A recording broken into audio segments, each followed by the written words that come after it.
Today, I have a video for you. A YouTuber by the name of Circle of Kings does pretty good work. Yeah, I would say he's fairly new, but he's been around longer than me.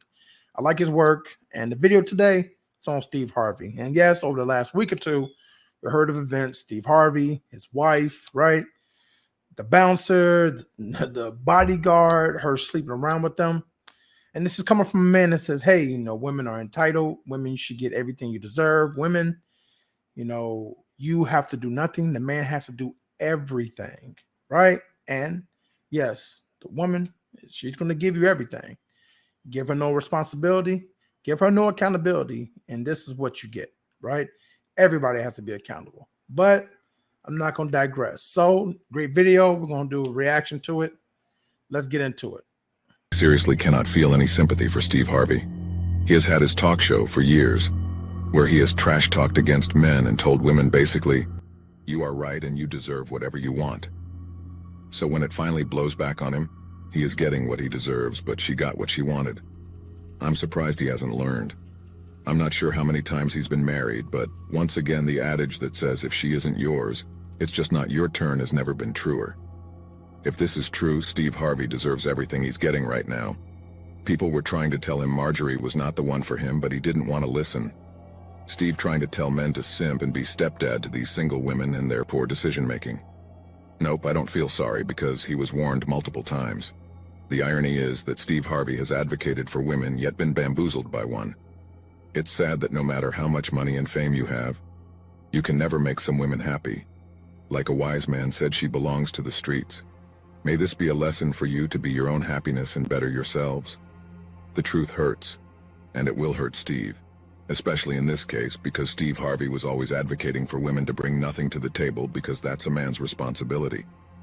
Well, here you go, Steve. Marjorie brought nothing to your table. Now she can walk away from your table with everything you worked for. You know, it's a cruel irony. Because Steve Harvey wrote all those books and did all this talk of how a man is supposed to treat a woman, basically making him into a simp. And then the moment this new wife of his cheats on him, he ends up falling victim to his own design. It's really ironic that his daughter cheats and his wife cheats as well. There's a connection in that as well. If I had to guess, based on the muddy beginning between Steve and his wife, she kept Steve around as an option. I just want to say one thing. Steve did say a lot of stuff about how to treat a woman, and there's nothing wrong with treating a woman with kindness, love, and respect. There's nothing wrong with that. But the thing is that I'm 100% about giving men accountability and responsibility. And a man doesn't have to be perfect. And yes, it does not take a man to be a good man if he only making 100,000 or more a year. If you're a man that's making 30 or 40K and you're taking your time and being responsible with your money and say 3 to 5 years, you're able to save up for a nice home, he's providing. All right. So let's get rid of the old adjective. A man that's improperly providing is a man that's like only making 120 or 200,000 or more a year. Number two, he would put accountability and responsibility on the men, but he would give nothing to the women. And that is what a problem is. But not to digress, let's check it out. And Steve emerged as a potential cash cow, which is why she stayed, but probably had multiple guys that Steve won out to. So it really doesn't matter how successful in life you are. All of the celebrity dramas prove it's about how much you build up your demeanor and how little interest you put in other people's well-being. It's hard to learn this lesson. I know myself, being raised religious, I'm always trying to help raise people up to a better version of themselves, especially when they are showing effort, and have had many women rise above me in their mind, then leave once they caught their breath. That's why I stopped investing in anyone who isn't going to invest in me first, and have spent a lot of time removing habits that make me a target for women like Marjorie. I always felt like Steve Harvey simping was on an epic level. And he really made a mistake by doing this because it's been my own experience that once you start simping even a little bit, the woman will always take advantage and stop being attractive to you. Look at how this relationship was started. They were both cheating on significant others at that time. Both left their significant others high and dry. Now you see where the daughter gets it. She gets it from her mother, so it's not just on her, it's in her DNA. Brothers, be warned, don't marry anyone with a big age difference. When your physical game stops, no amount of money is going to keep your woman away from getting her needs met. Poor Steve thought otherwise. Remember that for life, and you can't ever ignore women's nature. The way hypergamy operates is that it is incredibly difficult for women to resist, since it is deeply ingrained in the culture. She may, for instance, announce or be in a monogamous relationship with you.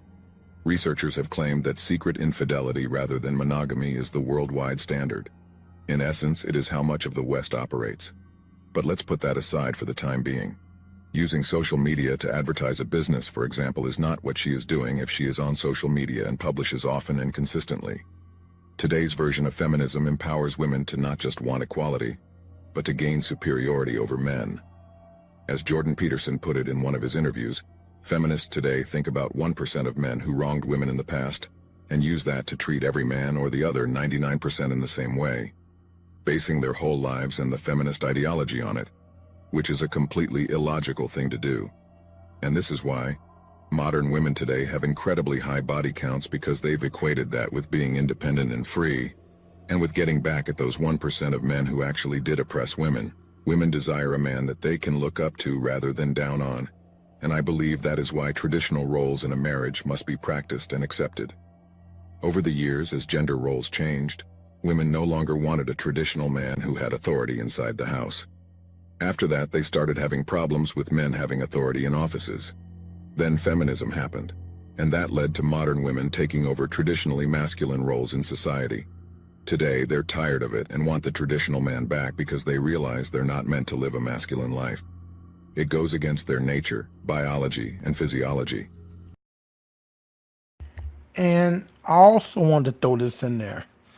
For the women who are changing their minds about being an empowering woman, but they want a traditional man, maybe they want to keep their job. The truth of the matter is, it's always about the math. No one thinks that the great great grandmothers or great great aunts back in the day, when they turned 60 and 70 and the husband died, how do you think these women survived the next 20, 30 years? Anyone take a guess? Well, the house was paid off.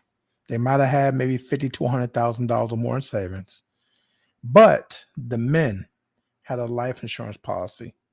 Men on average, about maybe 78 to 82%, I have to relook up the stat, die more often than women, right? So even if the average man who passes away at 80 and his wife is 75, she's going to live to 90, maybe even 95. So that life insurance policy of 500,000, a million or two, is what the family and the woman lives off of.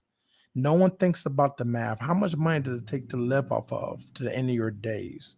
And so when women say they don't need a man, to me, what they tell me is they're not good at math, because not every woman is Oprah Winfrey. Not every woman makes money like Gabrielle Union. Not every woman is Beyonce. But I'm not going to digress. We'll talk about this another time. And hence, naturally, the demand for traditional husbands is on the rise. Men and women have their own roles, and that has not changed. The more aligned a man is with his masculinity, the more successful he's going to be. He won't be able to attain that if he suddenly decides because of popular culture that he'd rather be a woman. Similarly, the more aligned a woman is with her feminine side, the more successful she is. For her, success isn't wealth creation. It's the happiness of her children. It's in the moments that she shares with her family. However, modern feminism has completely twisted this to make it sound like being traditionally feminine is a weakness. That masculinity is a weakness, and that women need to be more masculine and men need to be more feminine. They've completely twisted it around, and women are miserable as a result. Modern feminist women say they want equality, but they only want it on their terms, which includes domination over men. Women want selective equality. They don't want true equality. They want the same salary that a man has for a particular position without having to work for it as much as that man. Women want a place in the boardroom, but they don't want to sit past 6 p.m. because they've got to go to their spa appointment. Women only reveal their anti-male woke nature when they do things because it shows they just want to ride the wave of success without having to actually work for it. They compare themselves with high-quality men who literally sacrifice their entire lives and live in incredibly competitive environments just so they can get to those positions. Guys love and respect their women irrespective of their bank accounts. Women, on the other hand, say that it doesn't matter to them, but when their man makes less money than them, they start losing respect for them. And in Marjorie's case, I think it was in her nature to move on because that's what her past says as well. Hypergamy is real, guys. No matter how famous you are or no matter how much money you make, a woman will never be truly yours. She's just going to use you and move on when she's done with what you have. Steve Harvey is definitely partly responsible for setting a lot of women out there on the wrong path. Twice divorced, but giving a lot of very bad advice to women out there to disrespect black men and look at men as the wallet or an ATM instead of a person. This guy deserves all that has happened to him. This is proof that being a simp gets you nowhere. That's just how it is. Putting women on pedestals, especially these days, is the worst thing anyone can do. It has to be a give-and-take situation. If she's not doing anything for you or giving you anything, then it's not going to work. You praise and compliment her. She should be comfortable doing the same. You give her a lavish lifestyle, she should be extra loyal and make sure she brings you peace, love, and joy. In Steve's case, he feels how dare we men ask a woman what she brings to the table. We're supposed to not only have the table but have it prepared already. Well, that's what simps think, and look at Steve now. When you continuously give to a woman or anyone for pretty much no reason, then it gets to a point where some might feel uncomfortable, but others might start to feel like they're entitled to keep receiving without reciprocating, as no one told you to be overly generous. In this case, Steve knew his wife was promiscuous before marrying her. He was a celebrity with influence and publicly praised his wife as if she was some precious prize. Will he apologize to the men he misled, and who believed him when he said that women's history and body count did not matter? What would he say now to the men who believed him, who suffered ahead of him, and those who will suffer after discovering the wife's betrayal? Steve didn't understand how deep hypergamy goes. That was his biggest mistake. And the last thing I want to say is it's not just Steve, guys, okay? Now, yes, like I said, women deserve love and respect. Not old like deserving what I mean, but what I mean is, just human decency. Every human being, deserves to be treated like a human being. And of course, everything else is earned through mutual respect of what we do, our actions, our choices.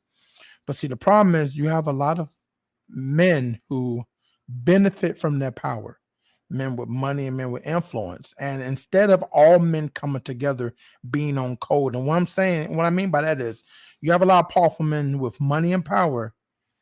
They are in competition with every other man that doesn't have it.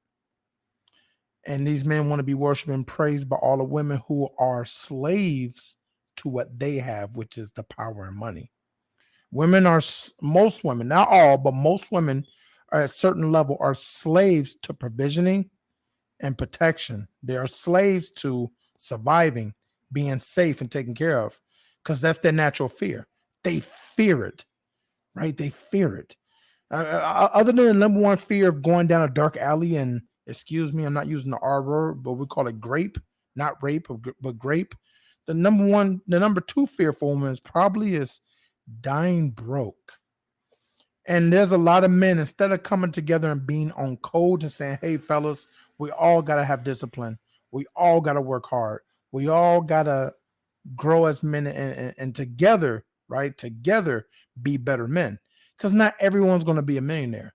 Instead, you have a lot of men like Steve Harvey who talk down to all the other men, but they never talk about the responsibility that women should have, the accountability that women should think about. That is something you always have to be careful and wary of when you hear men talk about. When they're one-sided or they're trying to pander or garner attention from the opposite sex, yes, if there's bullying happen, we should always stand in front of that and say something about it.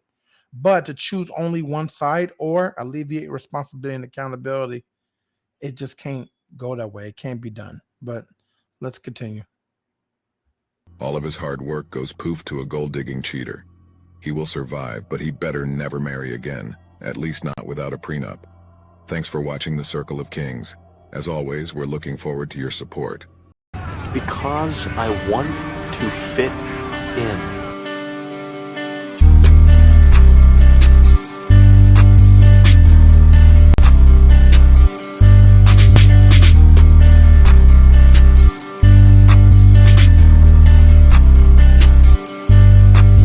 If you made it this far, smash the like button and leave a comment down below to trigger the YouTube algorithm. I'm a new channel and I'm trying to grow. So hit the subscribe button and hit the bell to let you know every time I upload a new video. You get on down, close my eyes, take me for a ride.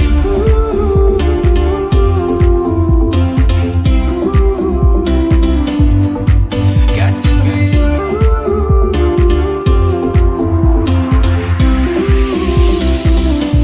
So come and light me